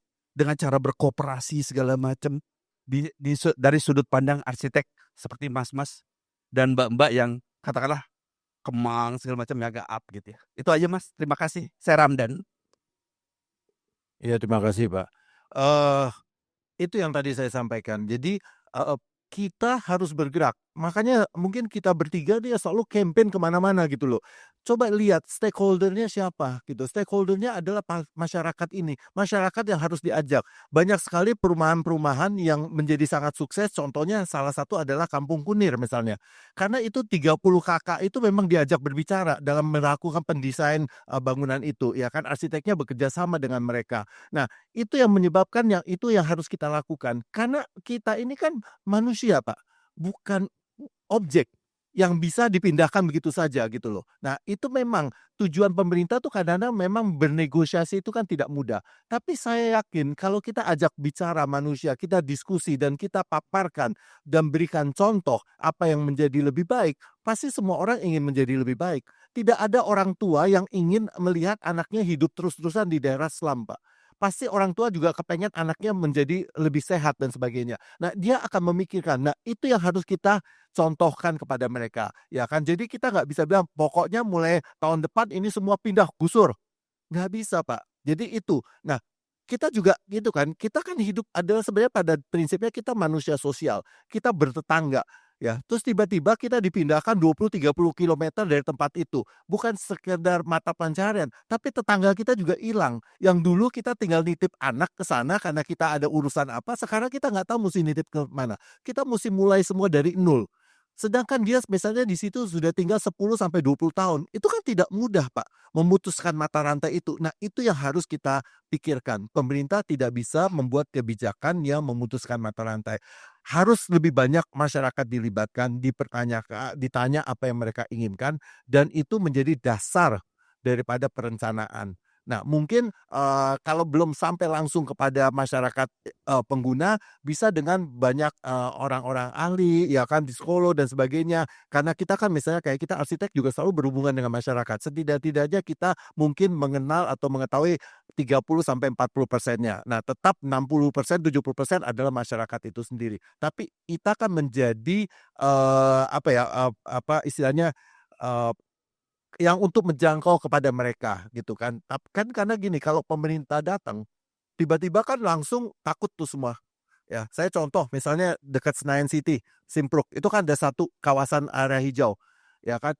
Dulu pernah terjadi kebakaran kan di situ. Begitu terjadi kebakaran mereka langsung takut, karena kalau habis kebakaran mereka pasti digusur. Jadi mereka langsung menutup terhadap intervensi pemerintah di kawasan itu. Mereka nggak mau karena mereka takut, mereka yakin ini suatu saat mereka dipindahkan. Nah itu, nah jadi pemerintah itu kan kadang-kadang sekarang punya istilahnya, image-nya adalah momok itu menakutkan buat masyarakat kecil. Karena pemerintah hanya menggeser dan menggusur. Nah itu yang harus kita rubah. Ya, pemerintah harus bekerja sama dengan banyak masyarakat, dengan orang-orang tertentu, orang-orang ahli, supaya lebih dekat lagi kepada mereka, ya sehingga terjadilah komunikasi. Kuncinya itu selalu di komunikasi. Itu, Pak. Mbak Diana mungkin ada jawab terhadap pertanyaan itu? Mungkin saya nyambungin sedikit ya. Eee, kebetulan saya juga, punya acara event ICAT yang di Kemang itu yang setiap tahun. Nah, kami dengan kampung-kampung di Kemang itu bekerja sama adalah dengan seniman masuk ke kampung-kampung itu untuk mempercantik. Jadi sesederhana itu, mungkin kalau di Kemang orang-orangnya kayaknya nggak ada yang mau pindah nih. Eee, maksudnya, walaupun itu bukan hanya rumah mewah semua sih, Pak. Maksudnya itu banyak sekali, jadi seperti ada rumah mewah, tapi kan mereka perlu pekerjanya juga seperti yang membersihkan kolam berenangnya, membersihkan rumah dan lain-lain. Itu tinggalnya sekitar situ juga, Pak. Tapi memang gangnya agak kecil, terus rumahnya lebih nempel-nempel gitu ya. Dan itulah di Kemang, itu memang bersebelahan semua, yang rumahnya besar dengan rumahnya kecil hanya beda-beda gang. Nah, kami berinisiatif, seperti itu. Jadi menarik teman-teman seniman dan desainer masuk untuk memperbaiki gang-gang di situ. Memperbaikinya bukan hanya infrastruktur, tapi apa sih keperluannya, ngobrol nih. Ternyata, banyak yang minta tuh perlunya library, Pak. Perpustakaan, Perpustakaan. Jadi kita buat satu corner itu, rak buku, lemari buku yang, buat siapapun boleh membaca, anak-anak di sana, anak-anak di kampung sana. Kemudian tapi teman-teman senimannya itu juga membuat mural yang bagus. Jadi mempunyai library yang bagus di setiap sudut. Jadi tiap tahun kita melakukan itu, Pak. Jadi, buat saya, bedanya kasus-kasusnya beda-beda ya. Jadi bukan hanya dipindahkan, tapi kalau mereka ternyata memang tetap di situ, dan kayaknya kalau orang di Kemang itu kan orang asli sana yang kayaknya nggak mungkin pindah-pindah juga, dan, memang, gap-nya juga sangat, ini ya, variasinya tinggi, tapi, hidupnya dijadikan lebih sehat aja, Pak, seperti itu. Nanti kita mulai komunikasi apalagi yang diperlukan. Mungkin kemarin kita permintaannya banyaknya pengennya library, Pak, perpustakaan gitu. Itu yang kita lakukan. Mungkin itu tambahannya, Pak, ya. Mas Budi, silakan. Ya, mungkin saya bicara dari sudut pandang asosiasi ya, Pak, ya. Karena memang arsitek ini biasanya, pengen pintar sendiri, Pak. Karena ilmunya pinjaman semua. Arsitektur itu kan kayak ilmu bawang, Pak. Disobek semua, ada terus lapisan tapi nggak ada intinya karena ilmunya pinjaman semua. Nah, menurut saya memang dalam hal ini yang paling tepat adalah ketika ada satu kebijakan, lihat dulu, Pak, motivasinya untuk mengkosongkan daerah itu apa gitu. Kalau memang ada regulasi yang dilanggar atau ada masalah mitigasi kebencanaan, kita oke lah, itu memang yang utama. Tapi ketika memang ada unsur lain yang ingin masuk ke situ karena masalah kedekatan lokasi dengan kawasan sekitar, itu saya rasa perlu kita lawan itu ya. Dan memang ketika ada kegiatan yang akan meng-empowering suatu kawasan, kita tuh lebih baik sayembarakan, Pak. Sayembara itu adalah cara yang paling fair untuk mendapatkan hasil yang terbaik. Dan jangan semuanya penilai arsitek, harus ada sosiolognya juga, psikolognya juga gitu loh. Yang sekarang banyak hilang itu toponomi ya Pak ya. Toponomi asal kan. Jadi kayak misalnya bicara Kampung Tambora atau sawah besar itu, sawahnya udah nggak ada sih sebenarnya. Tapi ketika bicara sawah besar kita kan bertanya-tanya dulu ada apa ya? Gitu. Apa dulunya? Kemudian ada Kampung Bali gitu misalnya gitu ya. Nah yang terpenting adalah ketika kita memang berniat untuk memperbaiki kampung itu, yang disampaikan Pak Kosmas tadi dengan Bu Diana benar, kita tidak bisa menghilangkan kaitan yang lainnya, kaitan ekonominya gitu. Ketika memang orang bisa berjualan di depan rumah, kemudian orang lewat beli, kita pindahin ke tempat yang lain, dia kehilangan itu gitu. Jadi memang akan lebih baik justru kita kembalikan studinya ke situ. Kalaupun ada intervensi dari pemerintah, itu lebih kepada bagaimana memperbaiki infrastrukturnya, memperbaiki keandalan bangunannya gitu. Karena isunya kan kalau ada kampung tuh pasti kebakaran ya. Itu kalau kebakaran dibakar atau kebakaran itu dua hal yang sering jadi ambigu ya pertanyaan itu. Dan yang terakhir barangkali ya libatkan arsitek atau desainer dalam pesan sponsor, dalam desain. Iya, karena kayak kemarin ada pesantren runtuh misalnya gitu ya. Ya boleh saja orang diberikan pelatihan tentang konstruksi, tapi intinya konstruksi itu bagian dari desain. Di belakangnya ada desain gitu. Jadi kita membuka keran untuk diskusi dan keterlibatan setiap arsitek dan desainer dalam penanganan masalah-masalah itu. Terima kasih. Ya, terima kasih. Ya, muncul pelan-pelan gitu bahwa akhirnya problem-problem kota itu tidak mudah dan berjalin kelindan dengan begitu banyak hal gitu, sehingga ada mungkin belum disebut, mungkin ada politik segala macam di belakangnya, politik ekonomi, politik kepentingan dan segala macam, dan itu yang mungkin harus diurai satu-satu setiap kali kita melihat satu kasus gitu, karena setiap kasus mungkin berbeda. Yang tadi saya cuma ingin nomor satu di time out itu Jimbocho, Mbak.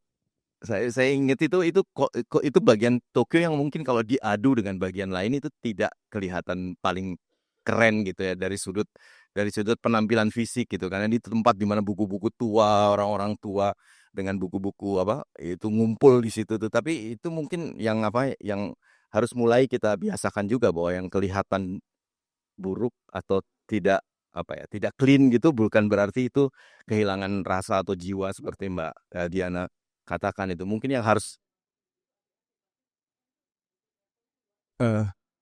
akan datang itu. Jadi memang harus ada yang diperbaiki, atau mungkin juga di tempat lain juga punya peluang yang sama untuk menemukan jiwanya dan kemudian dikembangkan menjadi menjadi salah satu dari sudut terkeren dunia gitu di satu saat nanti di masa depan gitu kira-kira.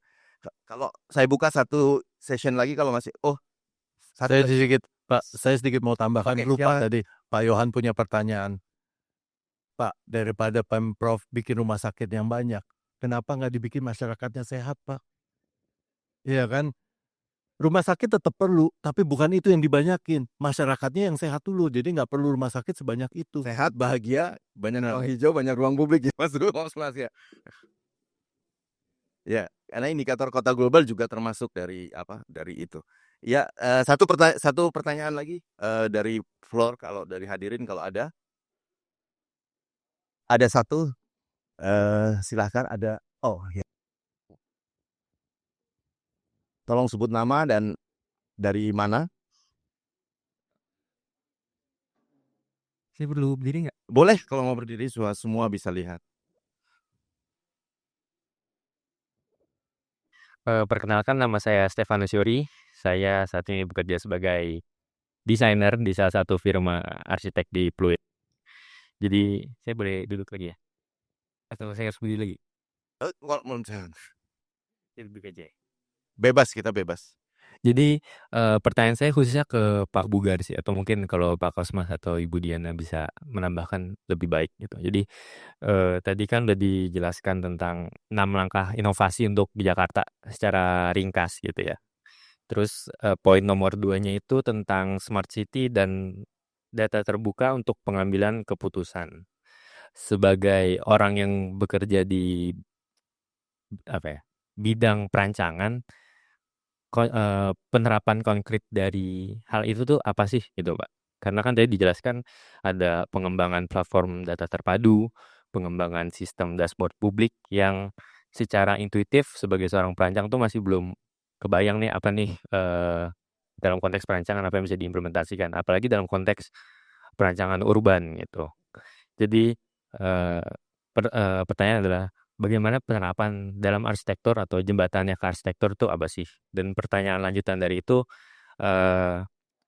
bagaimana peran masyarakat kayak tadi Pak Kosma sempat mention kalau masyarakat itu sebagai stakeholder gitu. Jadi bagaimana peran masyarakat dalam pengembangan smart city atau sistem dashboard, sistem platform data terpadu sehingga sistem-sistem tersebut tuh bisa melibatkan masyarakat khususnya dalam konteks perancangan urban, teman. Ya, terima kasih Mas.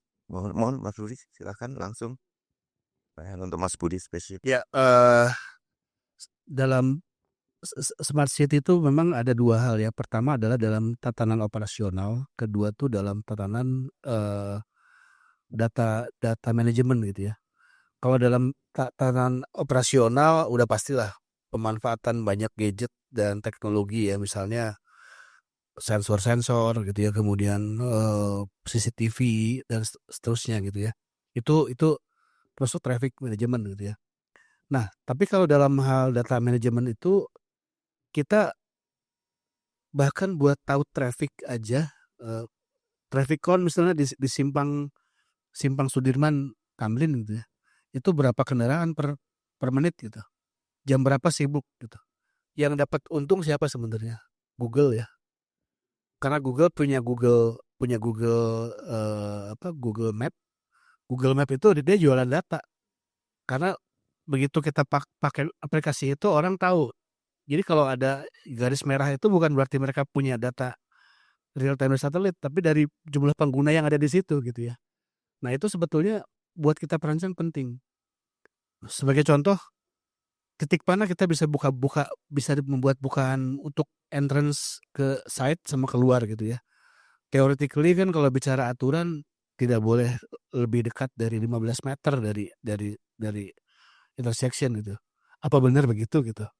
Karena itu yang akan menjadi perdebatan kita dalam ketika kita di PBG. Kadang-kadang kan juga TPA itu atau tim ahli tim profesional ahli itu kan yang memeriksa PBG juga harus awas juga dengan itu. Kalau kita tidak punya data terpadu, kita tidak bisa merancang dengan benar itu ya. Kedua, misalnya kalau kita sudah punya digital twin, kita juga tidak hanya bisa melihat soal traffic, tapi microclimate misalnya gitu ya. Kalau kita letterlock, kita bicara peraturan, kita nggak boleh pakai misalnya kaca stop soul yang non ergonomik, soalnya dia bisa memantulkan ke seberang misalnya. Apa benar demikian gitu? Kan data itu bisa didapat juga dari digital twin. Nah, itu secara data ya. Kemudian untuk operasional sehari-hari itu lebih ke informasi buat publik. Informasi publik yang dia bisa mengetahui apapun tentang kota itu gitu ya. Kalau selama ini kita pastikan masuknya ke BPS misalnya gitu ya, kalau buat cari data ya. Tapi kalau kota sudah punya data yang spesifik, orang tuh bisa melihat mobilitas orang kemana, sehingga saya bisa buka usaha di mana gitu. Supaya contohnya seperti itu. Nah, kalau misalnya itu bisa dipakai, nggak cuman masyarakat umum yang pakai, tapi arsitek pun juga bisa memprediksi sejak awal, Pak jangan buka hotel di situ, sepi masih di situ gitu. Mending 200 meter sebelah sana itu masih oke. Nah, itu sebetulnya saran-saran yang bisa dipakai dalam perencanaan, karena kan desainer dan arsitek yang baik itu seperti restoran Padang ya. Kalau enak kasih tahu teman, kalau nggak enak kasih tahu saya gitu. Kita berkepentingan membuat owner kita itu berhasil dan sesuai dengan yang dia expect gitu. Demikian pun dengan kota. Mungkin kurang lebih itu. Mudah-mudahan menjawab ya. Mbak Diana atau Mas Kosman mau menambahkan? Tanya yang sama. Mengenai keterlibatan publik, nah itu yang harus kita biasakan. Setahu saya di luar negeri ya, kayak seperti di Swiss itu, kalau pemerintah mau merencanakan membuat sesuatu, itu diumumkan di tempat itu. Ya, misalnya kalau kita di sini bisa aja, apakah di kecamatan, kelurahan, atau bahkan di tingkat RT RW. Ya, ini ada rencana pemerintah merencanakan seperti ini. Bukan berarti itu yang akan pasti terjadi. Nah, kemudian diberikan waktu misalnya 6 bulan sampai 1 tahun supaya publik itu bisa atau masyarakat sekitar bisa memberikan masukan. Oh, kami nggak perlu ini sebenarnya, kami nggak setuju ini, nanti begini-begini. Nah, dari situ akan terjadi musyawarah sehingga akhirnya kita mendapatkan masukan-masukan yang jauh lebih tepat terhadap kebutuhan masyarakat itu sendiri. Kan biasanya kalau pemerintah kan kita kayak udah punya pattern ya. Nah, tapi kan di setiap daerah tuh berbeda kebutuhannya itu. Nah, makanya itu yang harus dilakukan. Jangan tiba-tiba, oke ini akan terjadi, plek, begitu saja dilakukan, ya kan? Nah, itu yang saya rasa kita perlu lakukan itu di Jakarta gitu. Mbak Diana, ada tambahan? Cukup. Ya, semoga cukup. Saya sudah diberi isyarat bahwa tadi adalah round terakhir Q&A. Kalau boleh saya minta Mbak Diana, Mas Kosmas dan Mas Budi beri closing statement dari hasil pembicaraan kita, apa yang penting yang di-highlight dan mungkin jadi pesan yang kita bawa pulang bersama-sama lah kira-kira begitu. Silakan Mbak Diana dulu. Masalah urban ini adalah nomor 1 di Jakarta adalah kepadatan. Jadi dense, kepadatan. Nah, ujungnya adalah bagaimana kita hidup dalam kepadatan tapi kita tetap sehat. Nah, itu solusi-solusinya mungkin ada di teman-teman profesional. Ya, itu aja sih dari saya. Terima kasih Mbak Diana. Mas Kosmas? Kata kuncinya adalah kolaborasi. Apapun yang dilakukan, berkolaborasilah supaya kebijakan itu menjadi lebih tepat sasaran dan berguna buat masyarakat luas. Karena pemerintah punya kewajiban membuat kebijakan, tapi jangan sampai kebijakan itu salah sasaran. Demikian. Oke, Mas Budi? Saya mau ulang bagian awal ya. Jadi ada love, live, dan smart. Jadi kalau kita mencintai, kita akan bersama-sama memiliki, kita akan membuatnya lebih hidup gitu ya. Dan terakhir kita tingkatkan menjadi lebih smart. Itu aja. Terima kasih. Mari kita beri tepuk tangan yang bicara kita yang hebat-hebat hari ini. Besok masih ada Jakarta Innovation Days, mungkin sampai Sabtu, malah Sabtu baru ditutup. Jadi mohon cari tahu apakah ada innovation talks lain yang mungkin teman-teman tertarik untuk mengikutinya. Silahkan begitu. Sekali lagi kita ucapkan terima kasih kepada Mbak Diana, Mas Kosmas, dan Mas Budi. Tepuk tangan.